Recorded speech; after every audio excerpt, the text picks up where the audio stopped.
The genesis of the project was really trying to think of a new contemporary pedagogy that was very much grounded in the values and the community in place, and yet very relevant to where the country's going in the next millennium and how to kind of engender a new knowledge capital framework from the beginning forward.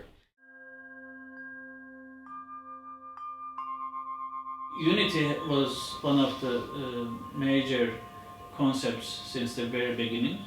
Unity, multiplication, diversity, and privacy, and cultural networks or rules or ethics. I don't want to create something for 1,600 kids or 2,000 kids to benefit from. I don't even want to create something for 500,000 people of Al-Medina to benefit from. I actually would like to create something for the world to benefit from. The idea was that they actually moved from this kind of society that is not very productive to an agricultural society that basically the whole economy is based on producing things. I think what's interesting about the project is that it's of such a scale and ambition that you can't think about it as a building. It's a campus. So all of this is, in a way, kind of using that city scale to develop a kind of a microcosm here in this piece of land.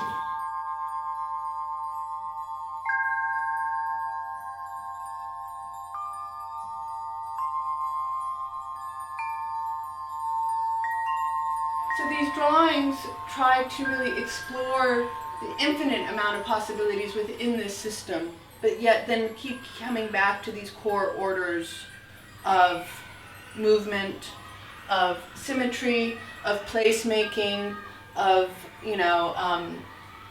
transitions between family, spiritual life, learning life, and then as you of course go into the schools themselves, go into the school orders, which has another set of important relationships. The Ahvaj system, when we looked at the Ahvaj system, which forms the Hosh, the group, the cluster that they share, the common courtyard, where they bring up their future, actually, where they let children play. That system was already there, the Ahvaj and Hosh system.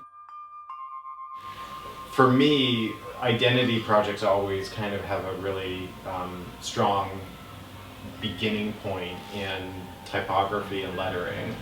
In our session with the calligrapher, it was really a revelation just to see someone playing with the kind of expressive potential of calligraphy. What he was doing in the space of 20 minutes live with ink on paper is so related to the kind of more different but related goal of creating an identity. For me, I would want the branding component to be able to have that long life. I think it's appropriate that this feels like it's an identity program that is both referring to the past and the future, but also that it has to be kind of timeless. The title came up in our minds very easily. The title of the model, Flourishing the Culture. Everything about model making depends on balancing things. And because it's a representation, this balance is quite delicate between showing the information enough and overloading the model with the information. So we started thinking how to materialize the canopies, one of the most important elements in the model. It was very important that we materialize them in a model correctly. So this collection of parts from the land is not only for our understanding, for us to understand what kind of terrain it is, but also for us to touch it, for us to smell it, and for us to maybe see the colors and maybe even tasting it.